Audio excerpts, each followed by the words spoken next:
嗨，回到了我们的访谈经纶，我是 Vincent Dai，我是 Alison， 今天又是他，又有一位特别的嘉宾，感谢大豆参与我们的这一个视频的拍摄。OK， 所以今天的内容就有一点特别了，我们今天是要来看工厂的。OK， 我就除了看工厂，那我也是希望看可不可以从大豆的身上去学习一下更多关于厂的知识。对，就是说在买工厂的时候。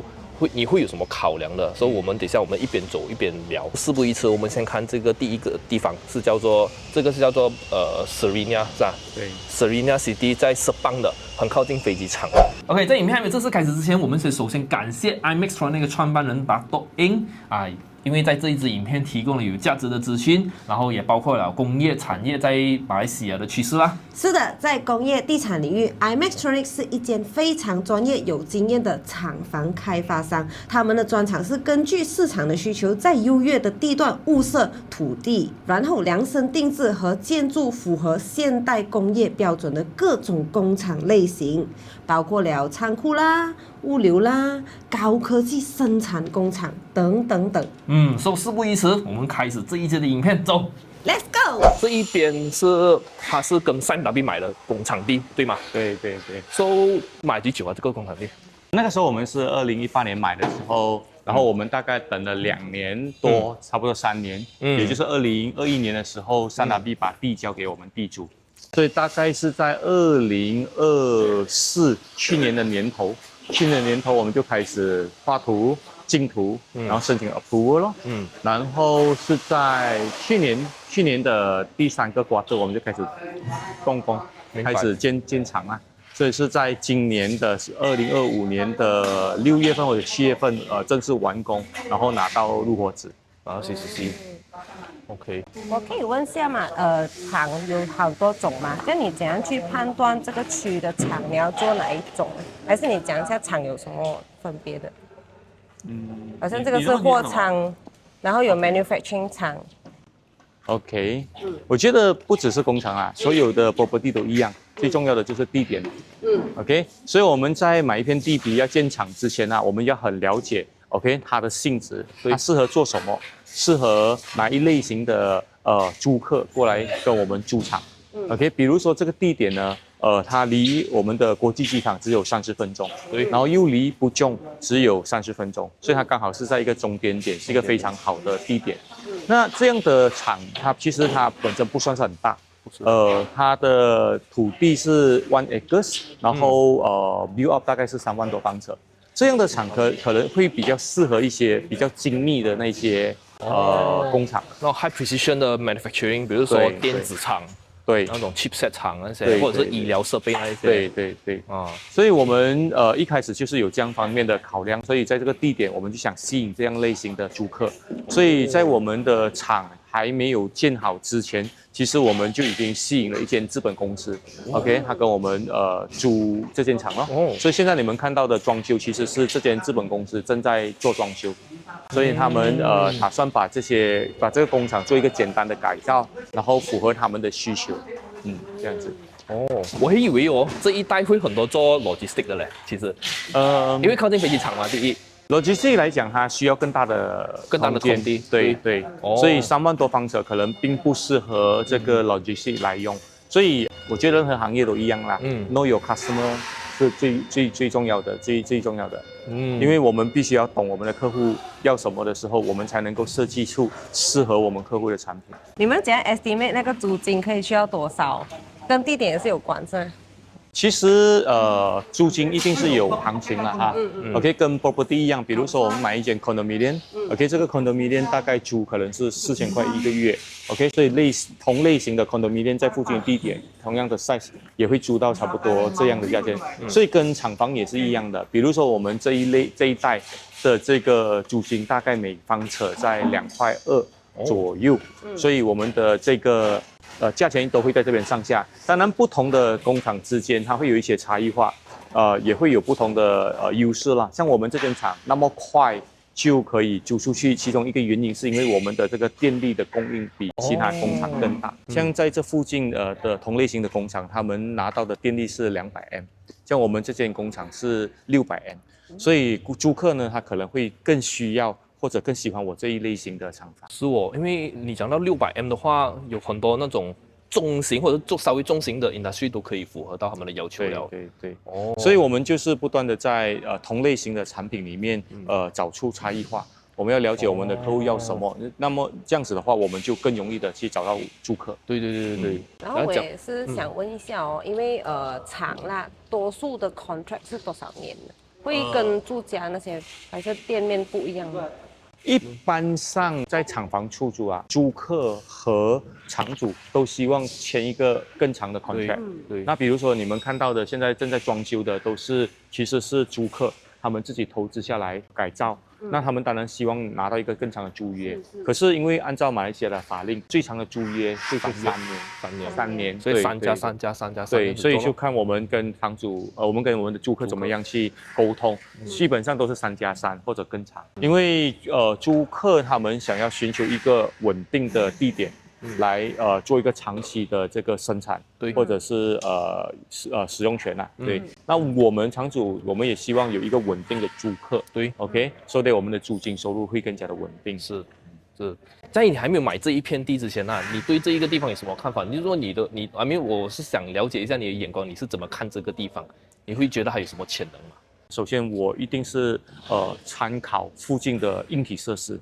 有什么？那我们做决定，确定要买这片地皮，当然很大的其中一个原因，是因为这里非常靠近机场。OK， 所以呢，它有一个靠近机场有2个好处咯。第一个就是说非常方便外资时常过来visit。OK， 第二个点就是当他们的成品做好了之后，尤其这些精密的这些产品是可以直接用飞机就直接送出国，所以靠近机场就有这样的优势。那其实我们大家也知道机场是没有办法被取代或者被复制的嘛，对不对？可能每个国家就只有一个国际首都机场，所以我觉得这个是我们考虑最重要的点。而且这边的我看到它整个规划也是跟其他的那种 industrial park 好像不一样，因为它这个好像是 mix 那些 commercial 有住宅的是吗？它整个 Serena City 离这里大概10几分钟左右就有住宅区咯。对，那通常这一类型的工业区，它就会属于是轻工业。对，那好处就是在附近的厂家，其实他要请人非常的容易，然后或者要提供住宿给员工也非常容易的找到。所以我们在设计的时候，我们必须要很清楚的知道，到底我们这一带可以吸引到什么人。比如说这一带是绝对吸引不到重工业的 tenant， 也是绝对很少机会吸引到 logistic 的 tenant 因为需求不一样。需求不一样。那比如说有一些依靠码头，OK 做进出口是靠码头做进出口的tenant，他可能也不会选择这边，因为毕竟这里去到码头还要1个小时的距离。对。但是等一下，我们下一个目的地是会靠近码头，对，我们下一个厂房就非常靠近。那一个就下一个话题。然后还有一个就比较关系到现在整个国际的趋势啦。你看现在这个中美贸易战这样子，然后这边会不会因为这样子趋势，你会不会感觉到有增加还是什么改变嘛？其实过去几年呢，我们都得益于中美贸易战。因为如果中国的产品直接进口美国的话，就必须要那个关税付更高的关税。对。那所以呢，很多中国厂商他们都会有另外一个设厂在外国的计划，可能是马来西亚、越南、泰国，还有东南亚其他国家。那设厂在马来西亚肯定是有我们的优势啦。首先第一就是我觉得我们的硬体设施非常的完整，飞机OK 码头高速公路OK 这些都非常的完整，这是非常吸引外资的。第二就是我们的这个语言 ，OK， 基本上我们是3语 ，OK， 我们的这个英文和中文其实是一个很好的桥梁，变成中国厂方要来马来西亚设厂，然后再运去欧美的话都非常的方便。对，我们是一个很中间人这样子啦。当然还有其中一个原因也是马来西亚其实是一个有很多人才的国家。对。所以当这些外资想要来在马来西亚开厂的时候，人力对他们来讲不是一个太大的挑战。而且相对其他国家，我们的人力的成本好像也稍微比较 affordable。 affordable，对对对，不能够讲太便宜，因为它有更便宜的嘛。但是我们是 affordable，我们的性价比比较高，又有人才，语言又通啊。OK，综合指数 perfect。了解。所以当初你建的时候，你也是建一个外壳罢了嘛，然后里面是他们自己改造的啦，里面这些 layout。OK，一般上我们在做厂房的时候，我们会design for general use， 就是通用的这种设计啦。一般上的厂房大家都会看到的，前面就会是办公室，对，可能是2层楼或者是3层楼，那后面呢就会是这样子的一个 warehouse。对，那我们是做一个通用的设计，那租客他在租了我们的厂房之后，他再按照自己的这种需求去设计。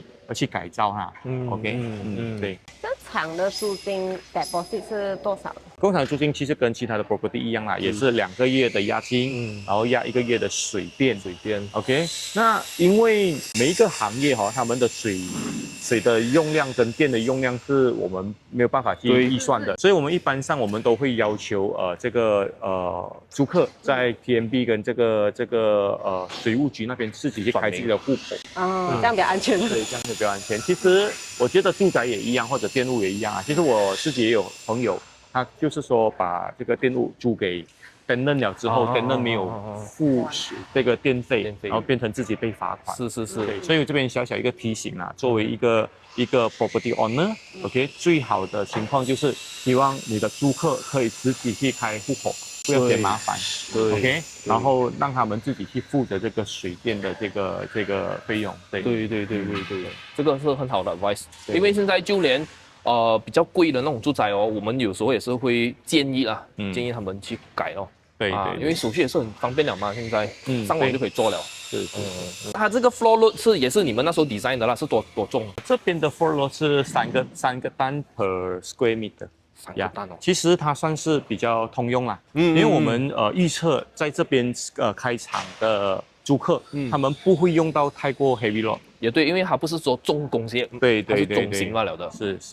不过3个单已经很多了，我觉得。对，很足够。对啊，然后 OK， 因为考虑到来到这边的租客，可能他们进行的这个行业是比较精密的，所以在这方面我们会要求我们的 contractor，OK， 在这个 flooring 上面 ，OK 会有更高的要求，OK 确保他们在放置他们的这个生产线或者机器的时候，能够符合他们的要求。对。OK， 明白。所以一般上租客他最重要的考量就是这间厂是不是合法正规咯？对，因为他要有 CCC， 对 ，OK， 他才可以拿到我们国家其他的这些 license，还有这个 insurance，所以这是他对我们的第一个要求啦。然后呢，除此之外，他就会看其他的这些设施，比如说防火。OK， 比如说 ceiling height 有多高，对，然后我们的这个overload 多高。这样子这一区有没有一些特别的 status？ 比如说啦，有一些厂区它是 free economic zone 对，这边有没有？这里不是，这里不是。所以它最大的 benefit 就是因为它靠近机场的关系，所以它的运输成本也降低了很多，所以就吸引了很多这些人进来。对。那想问一下，你对于马来西亚工厂的 supply and demand 有什么看法吗？你觉得会很高吗？其实工厂的 demand， 我个人是这样子看法啦，因为我们国家的方向是toward一个工业国，对 ，OK， 所以呢，工业算是我们国家长期的一个 policy 来的，所以我assume啦，我这个行业会越来越好，那可是我们在选择工业的 property 的时候呢，我们必须要很清楚。OK， 整个市场的 supply 跟 demand，像这样的工厂呢，其实的 demand 会比较高，是因为市场的这个 supply 很少。对，因为这样子类型的工厂整个 value 啦，大概是在马币1500万左右。OK，so， 一般的发展商他不会去取一个1000多万的 property 来卖。所以呢，很多时候发展商就会直接卖地，然后让我们这一类型的厂主，investor， 我们去买地之后再建起来，所以它本身的 supply 就已经很少了，所以就有一个好处就是我们很多厂在起的时候或者是起好之后就可以很顺利的租出去。在工业地皮的投资来讲，我觉得第一个关键肯定是地点啊，对 ，OK， 你的附近有谁？OK， 有什么硬体设备？OK， 然后这个是最主要的点。那如果已经确定好地点了之后，第二个我们要注意的就是我们的产品，所以最关键的就是 size 哦，到底你要做一个怎样的产品来吸引租客？那比如说，如果你的租客有很多选择，很多同类型的选择的时候，其实你要找租客，你在选租客，租客也在选你。对。可是如果反过来，租客很多，可是同样类型的产品非常的少，所以就變成你的對，冇得揀，就係你咯。對。通常你們 expect 投資工廠的回報率，你們 expect 是大概多少？一般上，我们买地皮，再到建厂之后呢，我们会有2个回报。第一个回报肯定是租金了，对，那租金一般上最少会有8%，因为我们没有发展商中间的这一层，我们是属于自己买自己建，那所以这个回报率大概会有年回报8%啦。对，那一个 property 从买了地皮在建厂了之后，一般上。我们拿到 CC 之后呢，我们的appreciation 啊，最少会有30%以上。对 ，supply 少的关系，对，所以它就是这样子来 appreciate。可是这个行业它毕竟比较重资产，对 ，OK， 所以我们在很重要。对，我们在购买地皮的时候，我们要给的这个头期也比较高。是，在建厂的时候，我们要给的这个建筑费用也可能是需要付更高的头期。对，所以这个就是这个行业全部都是现金的，是啊，没有的融资。其实是可以融资的啦，其实是可以跟银行贷款的啊。对，然后多吗？地的话，如果是用 operating company 来借，可以借80到85。对，如果是用 investment holding company 的话，可能是60。对 ，construction 也是差不多这样的比例啊。对。所以基本上工厂的 specs 也是很简单 straightforward， 就是看它电力，看它硬体设备附近的设施，这些东西。所以我们这边到处看看，等下我们下一个工厂地去看另外一间工厂。好 ，OK， 好 ，so 下一个地方见。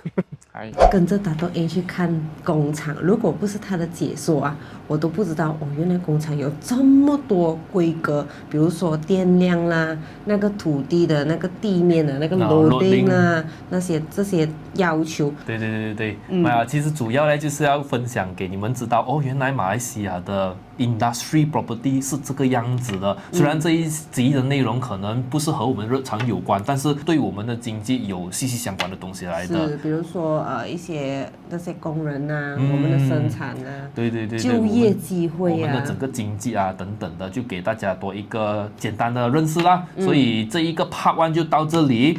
记得留意我们的 Part 2，更多精彩的内容。对，我们 Part 2会去到下一间厂，可能不是下一个礼拜，可能是多一个礼拜，所以记得留守我们的 YouTube channel 啦。我们下一个 video 见，拜拜。